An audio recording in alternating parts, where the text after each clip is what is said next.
You need to avoid these common mistakes if you're a first-time leader. Mistake number 1, lack of self-awareness and your impact on others. As a new leader, your words and actions carry more weight than ever before. Failing to recognize your impact can lead to misunderstandings, tensions, and a toxic work environment. For instance, I once knew a newly promoted vice president who made an offhand joke about initiating a project focused on restrooms. To his surprise, the employees took it seriously and started working on the project. This misunderstanding occurred because he failed to realize the impact his words had on others. Similar scenarios can also happen to frontline leaders. To avoid this mistake, become self-aware of your behavior. Carefully manage your actions, words, and expressions. It's not about walking on eggshells, but being mindful that others are interpreting what you're saying and what it means. If you are being professional and polite, your employees will see that that is the way to behave within your group. Remember, your influence can shape the behavior and culture of your team. Mistake number 2, choosing your pride over humility. Acting as if you have all the answers can hinder your growth and impact as a leader. Imagine you're facing a challenge that requires specialized knowledge outside your expertise. For example, you are from operations and you need insights from IT or finance.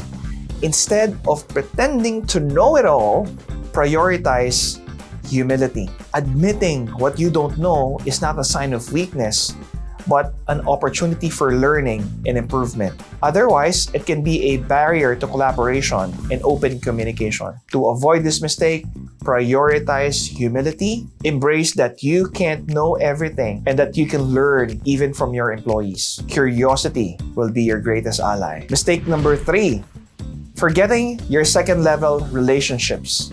While it's important to focus on your team, your manager, and cross-functional peers, there are others such as your boss, and executive team members who also have a vested interest in your work. Just focusing on your immediate circle may limit your influence and access to resources. To avoid this mistake, go beyond your immediate circle and understand their needs and expectations. Build relationships and share valuable insights, and they can help you achieve your goals more efficiently. Mistake number 4, sticking to what you already know. Let's face it, you were promoted because of your performance as an individual contributor. However, leadership requires a shift in focus from individual contributions to developing others. You must learn to delegate, provide feedback, and empower your team. To avoid this mistake, identify tasks that align with your team members' strengths and interests. Coach them when needed and break down barriers blocking their work. Remember, your growth as a leader is intertwined with the growth of your team. By the way, if you've observed any of these things from your leaders, let me know in the comment section. And if you're new here, subscribe. Mistake number 5, failing to ask for feedback. Feedback is essential for your performance and growth as a leader. So not asking for feedback can limit your self-improvement, prevent you from seeing blind spots, and hinder your professional growth. So seek direct and specific feedback from your manager, co-leaders, team, and key stakeholders. Organizations would often have 360-degree feedback or employee surveys that are conducted annually.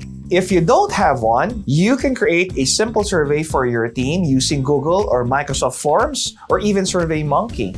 Ask for both positive feedback and areas for improvement. You can also just have a face-to-face meeting and ask. But since you're new, and depending on your company or national culture, you might not get a direct response. So you want to create that safe space where everyone can be anonymous and share whatever they think about you using surveys. Mistake number 6, and I hate this, micromanaging.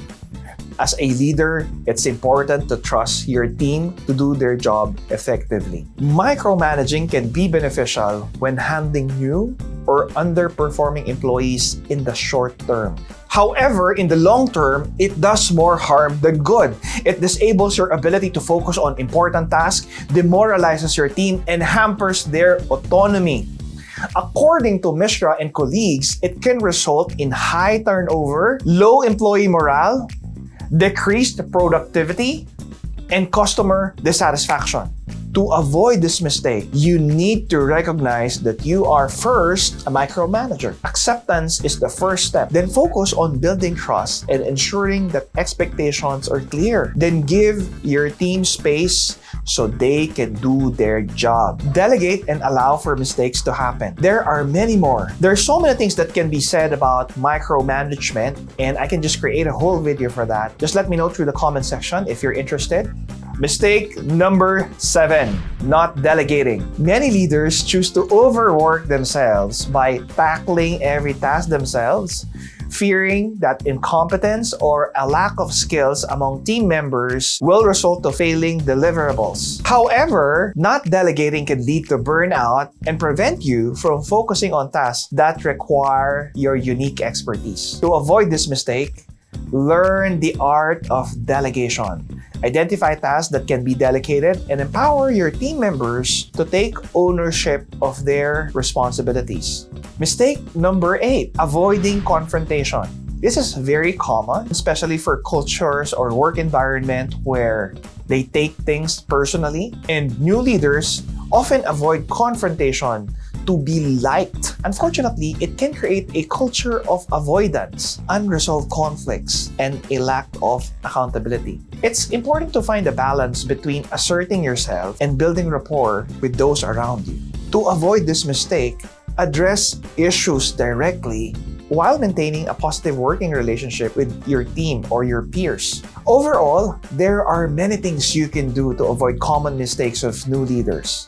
With self-awareness, humility, expanding your network, adapting your leadership style, and actively seeking feedback, you can become an effective leader, even if you're new. Now, which one of these mistakes have you seen even experienced leaders commit? Let me know in the comments and see you in the next video.